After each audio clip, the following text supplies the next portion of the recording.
আপনাদের জন্য আরেকটি বিদ্যা নিয়ে আসলাম।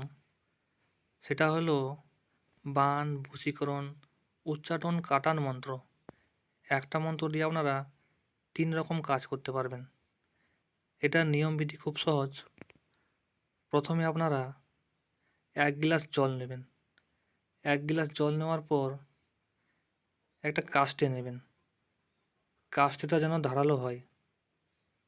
তারপর কাস্তে দিয়ে জল পড়বেন আর আড়াআড়িভাবে কাটবেন।